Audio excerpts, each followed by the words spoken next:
Hey. Yeah, you. Want to see something a little messed up? Well then welcome to my channel. I'm your host, That Creepy Reading, and today I want to present 5 more Let's Not Meet stories for your viewing consumption. Now, understand that none of the stories here are actually written by yours truly, but rather by the lovely people at Let's Not Meet. You can actually find them linked in the description. Please send them a comment just letting them know that Creepy Reading loves them and send you guys over to give them a little bit more attention than they normally would. Now, I also want to let you guys know that later in the week, I'm planning on doing the top 5 creepypastas of this month, where I'm going to narrate the top 5 creepypastas in my opinion that I happen to find this month. If you guys happen to like that new format, we'll continue doing it. I know a lot of you guys are getting sick of the Let's Not Meet stories, but every time I do a creepypasta or crappypasta, it doesn't get as many views. So this may be a way to bring back creepypastas to That Creepy Reading. With that being said, I've been your host, That Creepy Reading, and tonight, I'm signing off. Creepy Encounters in the Pennsylvania Woods by Iron Bucket. So I'm pretty new here, but seeing as it is the Halloween season, I figured I would post a pretty disturbing story that happened to me a few years back. My friends and I back in college would not necessarily call ourselves ghost hunters, but we like to go out into the woods at night and find old abandoned houses, graveyards, and the like, which are pretty plentiful when you live in the middle of nowhere. A common place for us to go was a park, which is very far into the woods. It had an old covered bridge that was supposedly haunted. As an explanation for why this bridge seemed so scary, there was a light at the end of the bridge, and the shadows of the trees formed what looked like a figure. And when you sit in the middle of the bridge, the wind makes the figure look like it's moving towards you. To the unsuspecting visitor, this can be a frightening experience, so we like to take our friends there to freak them out. To set the scene, it was late summer on a Wednesday night, probably around 2 a.m. We were all on summer break and had nothing going on, so we decided to take a couple people down to the bridge to give them a good scare. This area is not exactly easy to get to. There are a lot of steep hills and rocky roads, and it's very secluded, so, as expected, there were no other cars on the road. We got down to the bridge as we had so many other times before. It was tough to see the light at the end, but there were definitely plenty of shadows around, so the scare factor was still pretty high. So, as you're supposed to do, we parked our car in the middle of the covered bridge and turned our lights off as well as our engine. Immediately, the people we brought with us saw the shadow figure approaching our car. We obviously tried to play it up and act like we saw it coming toward us as well to continue to scare them, but something was wrong this time. The figure seemed a lot more lifelike, not like a tree swaying in the wind. It didn't feel like an illusion at all. I looked over at my friends and could tell they noticed something was different this time too.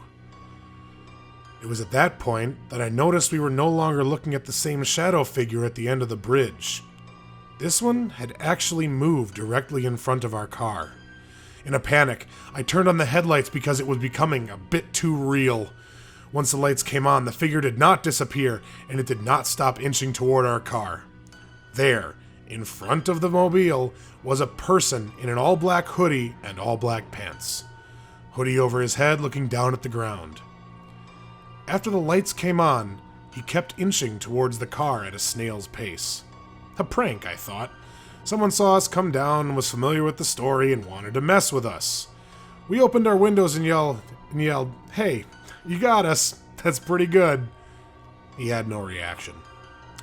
Thinking he was just trying to stay in character, we laughed it off and backed out of the bridge and started heading back up the hill. There was a parking lot up at the top, still pretty deep into the woods, maybe a minute or two drive from the bridge. We decided to head up that way to gather our thoughts and sort of process everything that had just happened since adrenaline was still running pretty high. We got to the parking lot, which is normally about a quarter full on a busy weekend during midday with hikers, as it's a pretty popular hiking spot in the area, but 2 a.m. on a Wednesday should have this lot totally empty. Upon pulling in, every spot was full. Considering the park closed at dusk, this was a disturbing discovery. We parked in the middle of the lot, trying to figure out just what the hell was going on. I grew up just minutes from this area, and the amount of cars in the lot was probably the equivalent of the nearest town's entire population. We sat in the lot for about 5 to 10 minutes just talking to each other to try figuring out what was going on, when 2 German shepherds came running down the hill. They stopped at our car briefly, and then continued running off into the woods. The girl we had brought with us had a look of horror on her face and told us we needed to leave. Confused and still a bit concerned, I agreed and left the area quickly. She put everything together. She said that cult activity in the area around us was very high. German shepherds are commonly an animal they use for sacrifices. I don't quite know where she got this information or if it's really legitimate, but all I know is that it's been about 5 years. I never saw her again, and I never went back to that bridge at night. Ever. Again. Pokemon Go Creeper by Brad 51593. Hey guys, I've been reading your stories for a while now, and I finally decided to share something that's happened to me. Just a little info about myself first. I'm a 23-year-old homosexual male, and I'm not gonna lie, I'm a little feminine. I have long blonde hair and blue eyes, and I take care of myself. I'm also a big gamer, so when Pokemon Go first came out, I was playing till around 3 a.m. every night for the first 3 weeks. So this happened a few months back after myself and a few of my friends had been playing Pokemon Go all into the night, and it was around 2 a.m. when people started to head off and go home. I was usually always one of the last ones who stayed out, and we always stayed out and stayed around a public park and marina downtown where there was a ton of people also playing it, so from my perspective it was a little safe. Well, I heard a group of Team Mystic players mention that there was a huge memorial cemetery that had about 17 to 20 Pokestops inside of it, and it was a great place to farm Pokeballs and etc. I wanted to go, but everyone else in my group was too tired and then they said that they would go tomorrow, so as they left, I got into my car and decided just to check it out for myself, as it was only about 10 to 12 minutes drive from where I was already at. When I got to the graveyard, which graveyards, I should mention, don't scare me at all, there were already 2 cars that I could see, and the place was huge and dark. There were lights here and there, but not enough to light up everything. But those people were right. I saw about 20 Pokestops on my screen, and I just started getting excited and decided to try to collect them all. That's when I heard this guy yell out, "Hey you! Are you playing Pokemon too?" I told him, "Yeah!" and waited as he jogged towards me. He looked to be in his late 20s, maybe 6'2", I'm 5'9", by the way. And I'm not gonna lie, he was kinda cute. He asked if he could walk with me, and I told him, sure, why not? So we had been walking and collecting Pokestops for about maybe 5 minutes or so, and I do not see anyone else out here. And we are pretty out far into this place, and I should mention that it's super dark. Keep in mind, I've been playing for about 4 hours already, and it was close to 2:40 a.m. and I was starting to feel the effects of fatigue. I saw a memorial bench and told him I wanted to sit down for a second since my feet were hurting, and he was like, sure. So he sat down, and that's when things started to get real fucking scary real fast. He started making small talk with me, asking if I was born here, etc. And then he said, You're very beautiful, you know that?"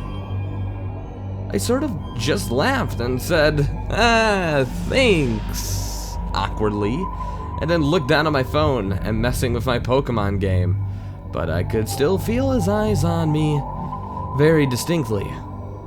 That's what he said in a very serious, almost cold voice. "You know, I like to destroy beautiful things." My heart, dropped into my stomach, and I could feel my body go into flight or fight mode, and I just looked at him and said, What do you mean? As if my mind was racing to think, oh God, I'm about to be killed out here. Do I run? Oh my fucking God, nobody's gonna find my body this far out here. And he said, it turns me on to ruin beautiful things. Then there was a silence as I was thinking. I was like, am I gonna get raped? Am I gonna get murdered? My body was so tense, waiting for him to just attack me any minute.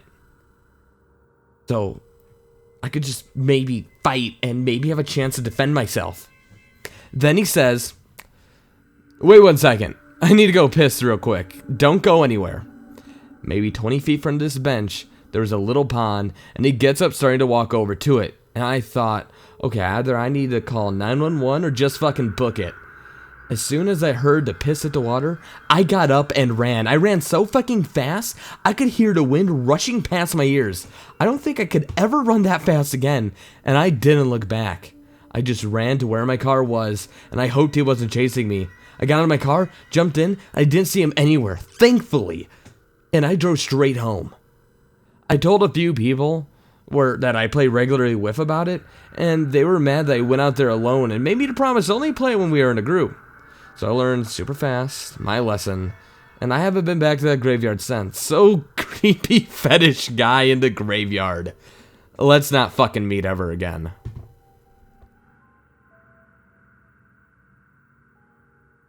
The High School Sweetheart by TW666789. Looking for something better than a he looked at me and it was creepy story? Well, here you are.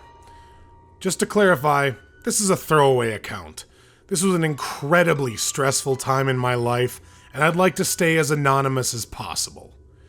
I do admit, this story does have a very fine line between bizarre and abusive, but overall, it's still the creepiest thing that's ever happened to me. In all honesty, I've had a lot of creepy encounters, known a lot of normal people that ended up doing bad things, and sometimes I feel like I'm cursed to make friends with rough edges. This whole situation started when I was a sophomore in high school. I showed up to school one day and noticed a new boy in class. I was your atypical goth girl, and this guy was a teenage bad boy dream. Piercings, leather jacket, reading some sort of obscure novel. I was hooked at first sight. I introduced myself, and soon enough we were dating. He will be referred to as the X for the rest of the story. Now, a little background. I was brought up in an alcoholic parent's home. There were many times I was living by myself or with a friend because my parent was in the hospital. Despite the chaos in my family life, I still managed to go to school every day and pull decent enough grades. After one time too many, however, I was left for over 2 months living alone. Instead of coming home to an empty house, I asked my ex if I could live with him since he was closer to school. He and his parents happily welcomed me into their home. At this point in the relationship, maybe 5 months in or so, we were phasing out of the puppy love stage and I was starting to notice some serious red flags. The ex was very mental and started cutting regularly. His parents were very heavy drug addicts. There would be times I would try talking to my ex and he would literally stare off into space and not notice my existence. He was never mean or abusive towards me, but I could definitely tell something was unlatching inside of him. When we started living together, it started to become very evident that something was very, very wrong. He started telling me he thought he was possessed by a demon and couldn't control himself. We both spiraled into moderate drug use, I started skipping school, and he started seeing more demons. In all truth, I hadn't realized what a hole I had dug myself into by living with him. One night, we ended up falling asleep after smoking a bowl and watching a movie. It was a big house, and we were living in the garden-level basement, 2 or so floors below his parents and siblings. Around midnight, I was awoken by the most frightening screech I've ever heard. The ex was right next to me in bed, contorting, convulsing, and screaming bloody murder. At first, I thought it was a seizure. I've had friends with seizures before, and did not interfere, only looking for one of our cell phones to call 911. I got up out of the bed and he looked me dead in the eye. The blood drained from my veins. Never have I seen such hate. Everything seemed to happen in flashes from there. He never broke eye contact as he slowly rose from the bed. It almost looked as if he was a marionette on a set of strings pulled up by his sunken shoulders. A half smile formed on his face as his body twitched. He started walking towards me. I cannot describe in words how terrified I was, cornered in the room opposite the door. I felt my ears swell and ring. He started screeching at me, coming within a centimeter of my face, never breaking his gaze. I started pushing him, yelling at him to cut it out, but it was like trying to push a stone statue. He would not move. He finally started talking, ranting about the demon and not wanting to make a single word of sense. As bizarre as it was, I knew he was having some sort of mental episode. I truly did fear for my life and needed to escape. Suddenly, I felt as if I was sucked back into the moment and my senses were incredibly acute. I noticed the window we had cracked open earlier. I pushed it back, punched through the screen, and climbed out as he stood silently staring after me. I'm pretty sure I was outside for an hour, hyperventilating before I decided to ring the doorbell. One of his parents answered, very confused, and set me up with a blanket on the couch on the first floor with no questions asked. In the morning, the ex came up and acted like nothing had happened. No matter how much I pestered him about it, it was as if it had all been a bad dream. I made arrangements to stay with another friend the next day and broke up with the ex a week after, once I was actually able to face him again.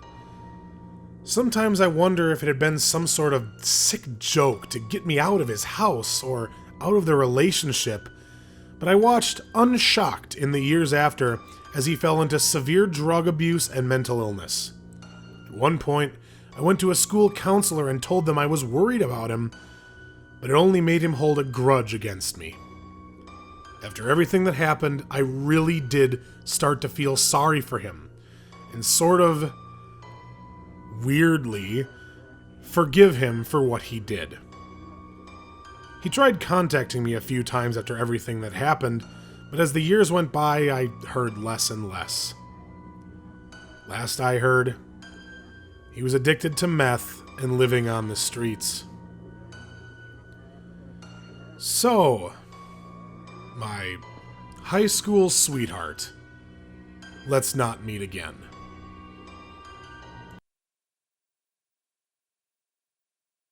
The Perils of Online Role-Playing by Wonky TARDIS. Hey Reddit, you know how it goes. Long-time reader, first-time poster. This happened when I was young and impressionable, about 14 years old. This was all the way back into a distant land simply known as 2011/12, and I was frequenting online chat sites for role-playing purposes. It was a bit of a bad habit, but as an introvert who did not have many friends, this is how I got social interaction and had a little bit of fun at the same time. I'll say, for myself, that even now, I still have some friends that I made back then. But let's not talk about them. Let's talk about one specific friend named Alex. Alex was a guy I met in a Doctor Who chat room. He sent me a private message for something I had said in a room, and it's something that I can't even remember now. And we struck up a conversation. I remember he had really good grammar, and he typed a paragraph-long messages. He told me that he was 2 years older than I was and lived on the West Coast, somewhere in California. At the time, I was living with my parents in North Carolina, so it was quite a considerable time difference, yet he always seemed to have the time to talk to me. As long-distance friendships often do, we sort of got disintegrated. I could tell that he was making valid efforts to talk to me, but I just sort of lost interest and found myself moving on after a few weeks of talking to him.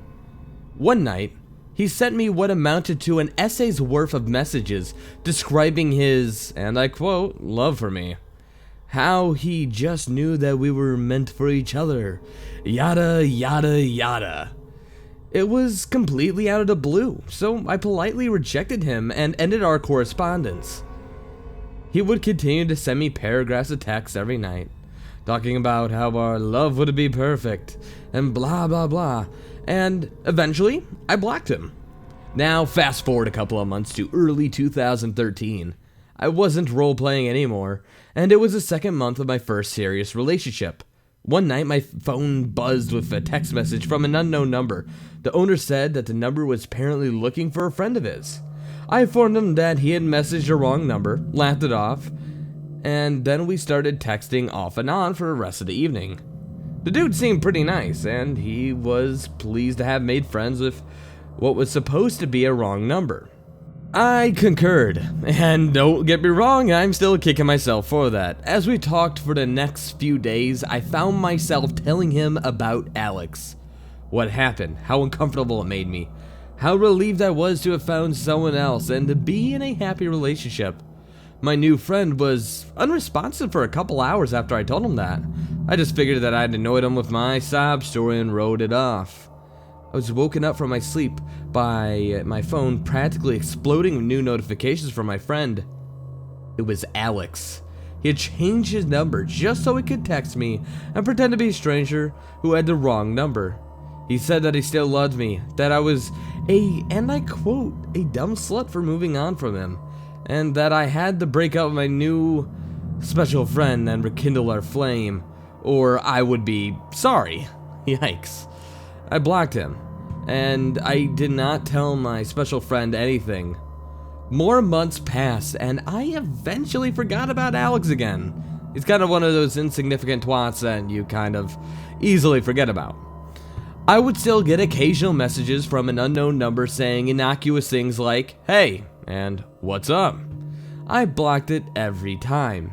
I wasn't taking any risk from someone I didn't know, Alex or not.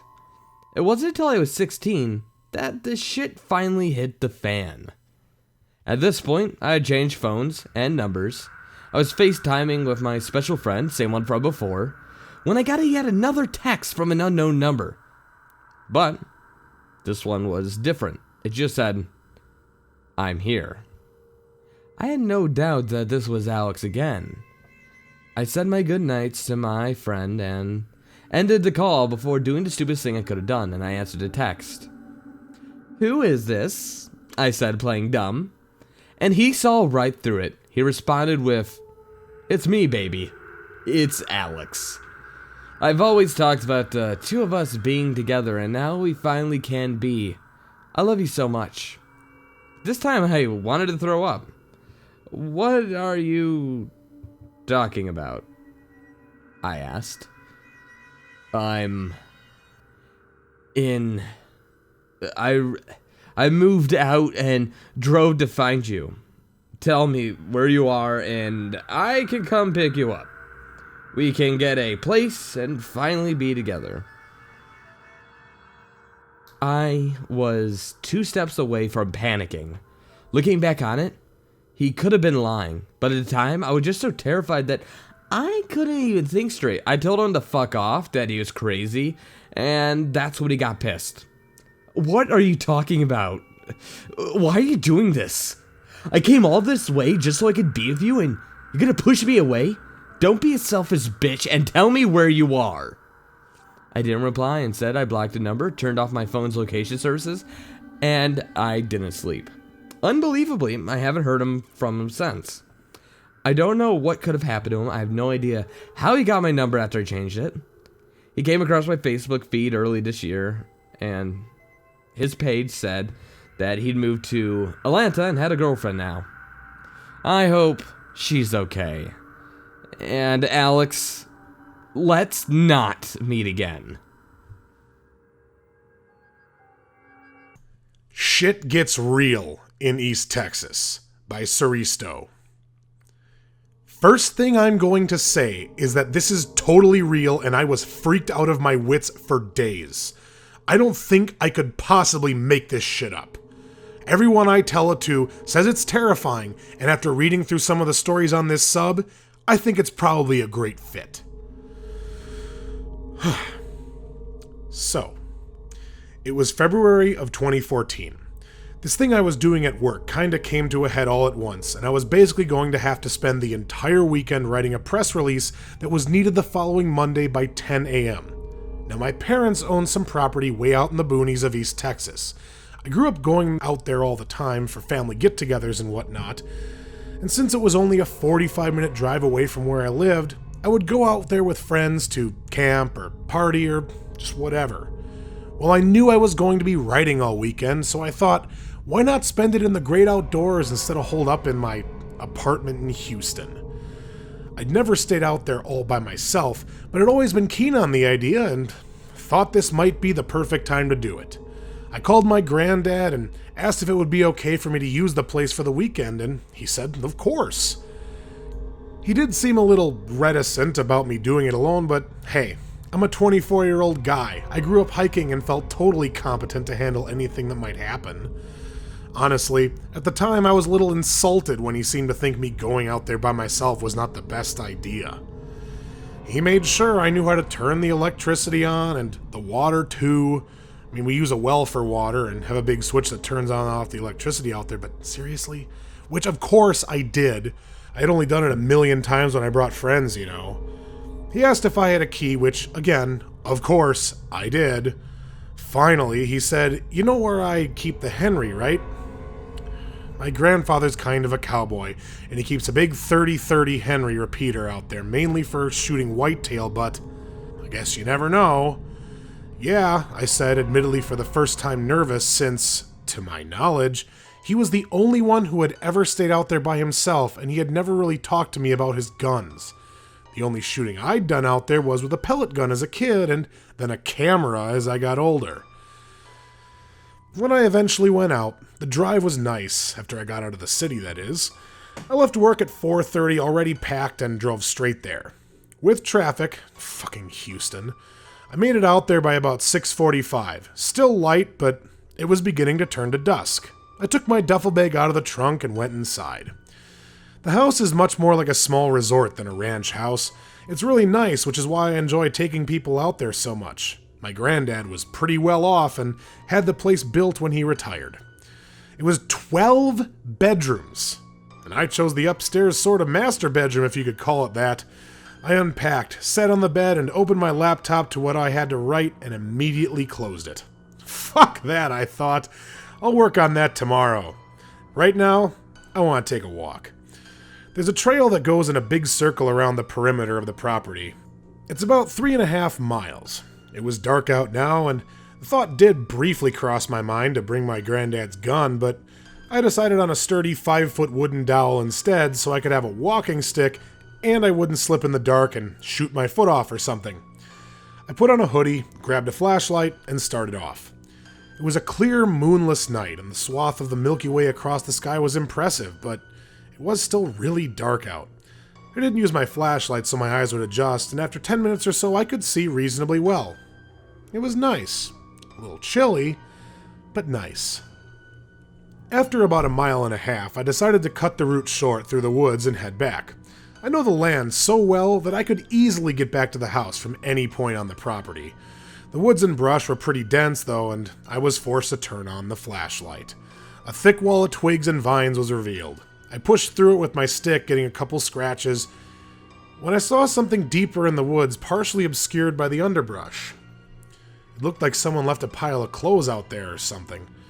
I kept the light trained on it for a second or two, trying to see what it was. Suddenly, it jumped up really fast and sprinted away further into the forest. My heart was in my throat, and my stomach did a somersault. I felt the pins and needles of an adrenaline rush surge all over. With all the force I could muster, I tried to shout, "Who is that?" But I have no idea what it actually sounded like at the time. Immediately, I regretted not having that rifle, but, well, hell, I even left my cell phone on the bed. Fucking brilliant. The worst part of it was, whoever that guy was took off in the direction of the house, and I can't remember if I locked the door. Now that the initial shock began to wear off, the real fear began. It is suddenly very cold. Never before had I felt so isolated and so fucking stupid. If that guy shot me or something, nobody would even miss me until Monday. Okay. I got a hold of myself. I need to get my phone. I walked a mile through the woods, fucking terrified.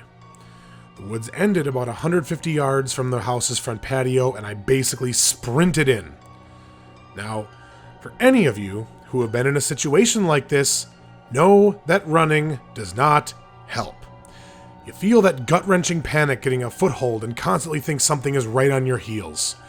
When I got to the front door in this semi-insane state, I am in for another shock since the door is cracked open, and I can't remember if I did that or not. I had to go inside. I pushed the door open, holding the dowel sort of like a baseball bat, and immediately heard shrieking coming from the living room. I don't think I have ever been this close to blind terror as I was at that moment. I wasn't even able to speak. A strangled escaped my throat, but I was hardly aware of it. I sprinted up the stairs and into the room where my stuff was, at every turn expecting to see some horrific rotted corpse shrieking at me or something. Honestly, I don't know why, but at the moment, that's exactly what I thought I would see. I slammed the door behind me and heard the scream again, from directly below me this time. I ran into the bathroom and dialed 911, locking the door and hiding in the shower. In retrospect, this seems like a really bitchy thing to do, but every ounce of bravado I had was long since drained. I tried to describe what was happening on the phone, but I'm not sure how much sense it made. There is a little town about 9 miles away from our property, and that was where the nearest police station was. It took them 20 minutes to arrive, during which I heard them scream one more time. It was lower pitched now, and sounded strangled. Then came the freaking godsend of flashing red and blue lights through the window. I was still in the shower when I heard a man shout, "Police! Anyone here? Come out!" I got up and opened the bathroom door and heard a voice downstairs. "Christ! Evans, call an ambulance." I opened the bedroom door, and a cop down the hall had a gun on me saying, "Freeze!" I tried to explain that this is my family's pace and I was the caller, but they still handcuffed me. I would soon see why. In the living room was the man I saw in the woods, on his back, staring blankly upward, one arm outstretched at the ceiling, and the other bent, but still reaching upward. His head was lying in a pool of blood. We eventually got it cleared up, and about who is who, and that I didn't crack that guy over the head. Later I found out this guy was a paranoid schizophrenic, probably a homeless man who had wandered onto our property. Hard to tell where from, though. We still don't know why he was bleeding. Blunt force trauma of some sort, maybe a fall. So, insane dude, you basically gave me 3 heart attacks, so let's not meet. And I'm pretty sure if it was my granddad instead of me out there, you would have been shot. I did, however, get the press release done by Monday. Hey guys, I know I said that there was only going to be 5 narrations today. However, I found some really interesting stories, and me and my friend had a little bit of extra time, and we were able to get it out on time with these extra stories. So please enjoy these extra stories narrated to you by me. I Don't Trust Uber Anymore by Chinese Tampon. This happened about a year ago. I was visiting friends in the city, about an hour train ride from where I lived. It was getting late, and the last train was going to leave in less than an hour. My friends lived about 10 minutes away from the train station by car, so I let them know I needed a ride soon. My friend who offered to drive me earlier that day was too drunk, so he ordered an Uber to come get me. Normally I would just stay the night, but, I was having my first kid, and I was just super stressed out, and I needed some comfort from my significant other. We had some time, so he was ordering the first one. He sees the picture of a driver and canceled it because the man looked creepy. The second one didn't look much better, but at least at the time he seemed less creepy. The irony is not lost on me. He arrives shortly after.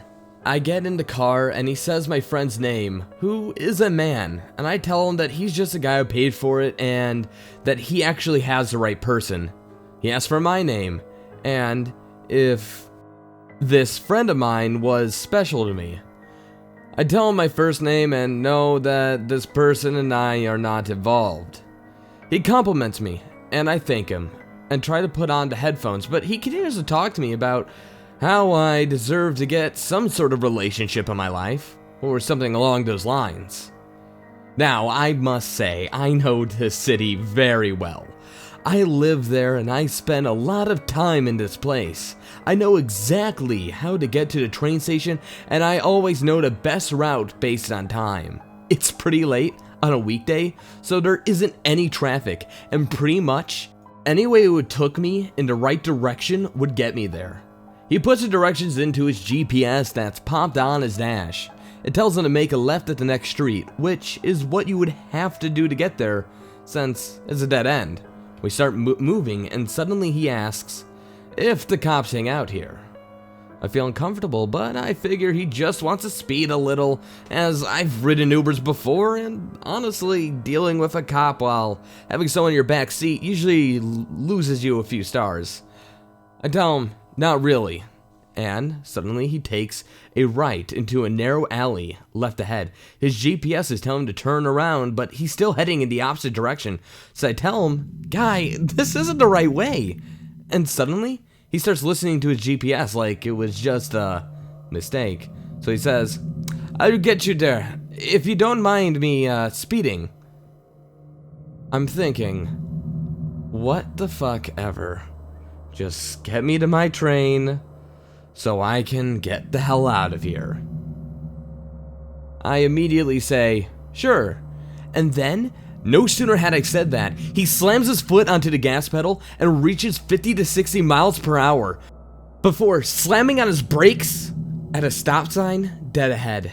It's a residential part of the city, so the speed limit wouldn't have been anything over 25 miles per hour, with the stop sign at every block.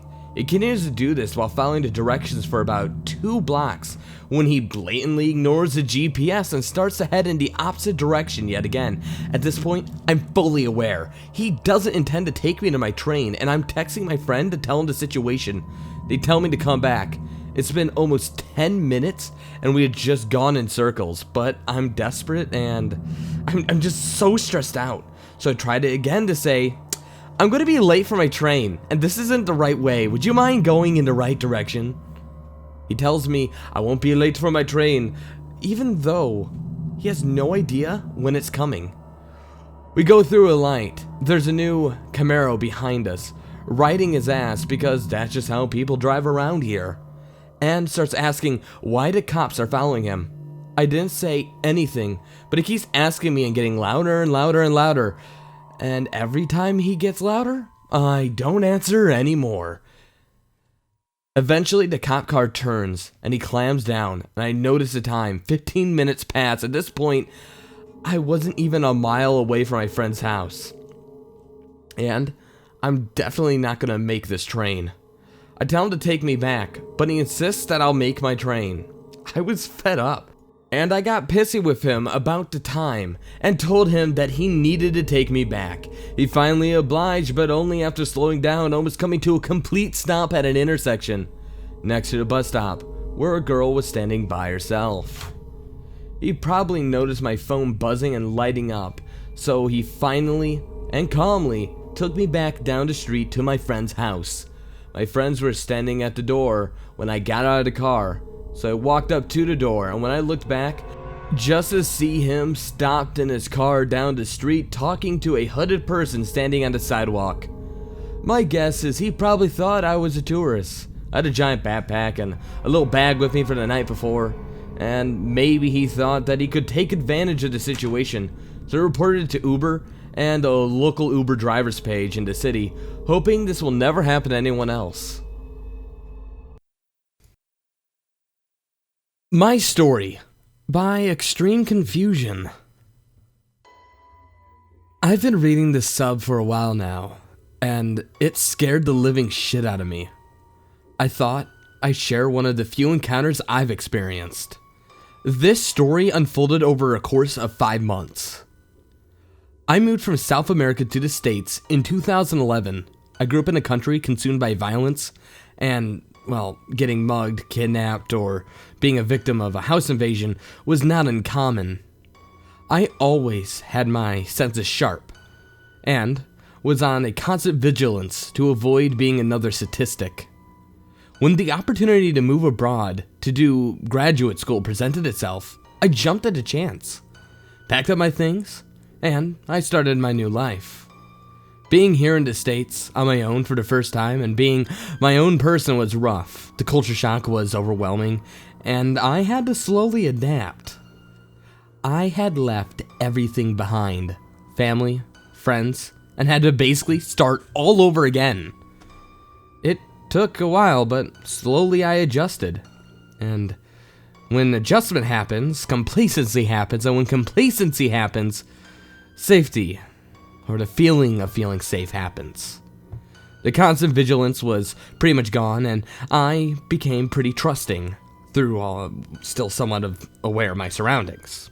I'm a pretty big guy, and I have a case of resisting bitch face, so I pretty much kept to myself and no one bothered me. It was 2012, and I had been here for about a year and a half, and I was 25 at the time, and I got into my own comfortable routine, go to school, work, come back, watch TV, smoke some cigarettes, and live my life. I used to sit in my balcony and smoke while dicking around on my phone, until one night, this dude passes by. I'm on the first floor, by the way, and he asks me if he can have a cigarette. I gave him one, and he talked to me for a while. He introduced himself as a guy named Nick. He was 18 or 19 and told me he moved here to an apartment complex of his girlfriend. At this point, nothing seemed out of the ordinary. It soon became routine of him stopping by, sometimes alone, sometimes with his girl, and just to talk while smoking. I was living pretty comfortably, except my bed was a twin size, and I found a pretty decent full-size one on Craigslist. I picked it up and asked Nick to help me set it up in my apartment. Now, this is where I admittedly made my own mistake, and this is when shit hit the fan. I always loved gadgets, and my apartment was full of those. TVs, Wii, tablets, laptops, iPods, stuff like that. He said it was cool that I had all this stuff, and asked if he could borrow my Wii. I told him I was hooked on a game, and I maybe at some other time when I'm not really playing it. I guess Nick must have thought I was rolling in dough because he soon started asking for money. The first time I loaned him $20. Then he started to ask every other week for more, and I just told him I was broke. I had bills due, and that wasn't really too far out of the realm of possibility. And I can also let you know that it made me feel uncomfortable. One day, I was coming from a grocery store shopping, and I saw a sketchy guy outside their door. I thought nothing of it and went home. I saw the sketchy guy on and off for about a couple weeks, and it just rubbed me the wrong way. It made me feel uncomfortable because he seemed really suspicious. I can't really pinpoint why, he just did. The first thing I thought was, drug dealer. He had that look, he had to be a drug dealer. One night, I was sleeping, and I was awoken by someone banging on my door. Now, I'm a heavy sleeper, but it was so loud, it woke me up. I jolted awake, and that's when panic set in. I was disoriented by something, and someone just kept banging on my door. Not saying anything, just banging. I put on my glasses, and it was around 3 a.m., and I just looked through to people. It was Nick. He had this weird look on his face like anger, and he just kept banging. I just stood there until he gave up and left. I then looked through the window, making sure he couldn't see me, and I saw him walk around, sort of prowling. It made me feel really uncomfortable, and eventually, he left.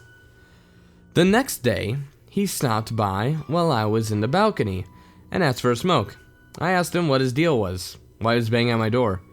He looked taken back, and he told me that he'd gone to a fight with his girlfriend and wanted to sleep in my place. I told him not to do it again. Started getting more and more intense about money, and he was draining my cigarettes a lot faster than I really cared for. Now, hey, I'm all about people having their vices and nurturing them, so long as you're not hurting anyone. But I'm not going to support other people's vices other than my own. I dropped smoking, and I just sat on my balcony, dicking around on my phone. No cigarettes. When he asked for one after another, after I quit, I told him that I indeed had quit, and that it would be good for you if you did the same. But his face showed some anger. He left me alone after that. About a week after this, I came home from work and noticed something was weird on my patio. Initially, I saw Nick with a shopping cart. He must have gone grocery shopping. I thought it was weird that given that they rarely had any money. I didn't pay much attention and just went to go get into my apartment. When I tried to unlock the door, I realized that the door was already unlocked. I thought it was weird, and I was getting a lot of red flags. If there is anything I'm paranoid about, it's having my doors locked at all times. I went in and my heart just stopped for a second. My apartment had been burglarized. TVs, laptop, tablet, anything that they could carry, they took. The TV stand was propped against the balcony door. I realized that whoever had broken in did so through that door, seeing as they pretty much tore apart the big glass panel section. They did so that they could just get in and unlock it from the inside. They then unlocked the front door and walked out through there. Panic was starting to set in even more now. I'd never been burglarized or mugged or anything like that from where I came from my little third world country, and yet here I become the victim. I felt violated. I went to the leasing office, which was still open. I told them what had happened. They told me to call the police. In my state of confusion, I dialed 911, and they asked me if there was someone currently still in the apartment. I told them no. I didn't think so. They told me that the police would arrive as soon as they can, but it could be a while, since it really wasn't an emergency. They told me also not to do or touch anything. I called my boss and my friend here. My boss came over and he brought me some food while waiting for the police to arrive. My apartment was a mess, and all I could think of was how embarrassing this could have been because I had it cleaned in a couple of weeks. The police showed up about an hour later and they took my statement and asked me if I suspected anyone. At that moment, Nick was lunging by the pool, and I told the officers pretty much everything. Back home, I wouldn't have. The fear of retaliation would have been too big, but I was in America now, and I just sang like a bird and told them about everything and who I thought had done this. They asked for serial numbers of all the stuff they took, and thanks God, I still had boxes stored in a little storage unit by my apartment. I got in contact with them, gave them the information. Later that night, someone knocked on my door at around 11 p.m. and I freaked the fuck out. That's when I slowly crept up. Looked out at my people and asked who it was. Said it was the night security guy and he had a question. I opened the door just a little to ask what he wanted. He was with another girl, apparently someone who had tried to break in that girl's apartment that day too. She noticed that her patio was a mess and came to find him, and he told her someone had broken into the place. Security guy looked at me and thought that several of the cars had been broken into the last couple of months, and that several patios were also burglarized. Well, shit. The next day, the police got in contact with me and said that, they had found some of my stuff.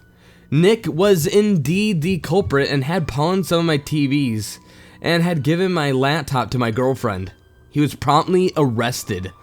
The police managed to track down all of my stuff and said I could pick them up on Monday. Nick apparently was trolling for drug money and had given my laptop or my tablet to one of the dealers. I wonder if it was the same sketchy guy that had been lurking around. As for Nick, I guess his parents bailed him out and his girlfriend was, of course, evicted out of the apartment. I changed the lock so that they would need a key to open the doors from the inside and outside, and also added bolts to both the front, back, and patio doors. It was tough for me to sleep for a while since my sense of security was just taken away from me. I grabbed a knife and kept it hidden but readily available just in case when I slept. In 2015, I wondered what had happened to Nick, so I googled his name and came to find that he was in prison because he tried to mug an old lady at an ATM with a knife. I really hope I don't run into him ever again. So, there you have it. I felt safe, let my guard down, nothing seemed suspicious until it was too late. I shouldn't have let him into my apartment. I shouldn't have given him my money. There's so many things I shouldn't have, and I've been dwelling on it for a while now. But I've learned that I'm always alert. That's my story. So, Nick, let's not meet again.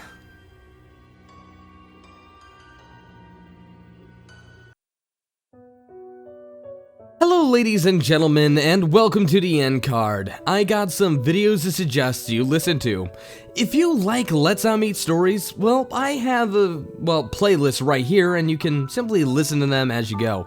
But if you're interested in something a little bit more scripted, this is an old video of mine, but I think you might like it. This is 10 places or 20 places that you really can't go to. It's really creepy, and trust me, it's some of my best work. Also, if you happen to want to support one of my friends, I have a buddy who's doing a show on America, and he's the other guy who narrated. If you would have checked out his channel, it would mean a lot to me. Don't forget to smash that subscribe button, and I'll see you next time.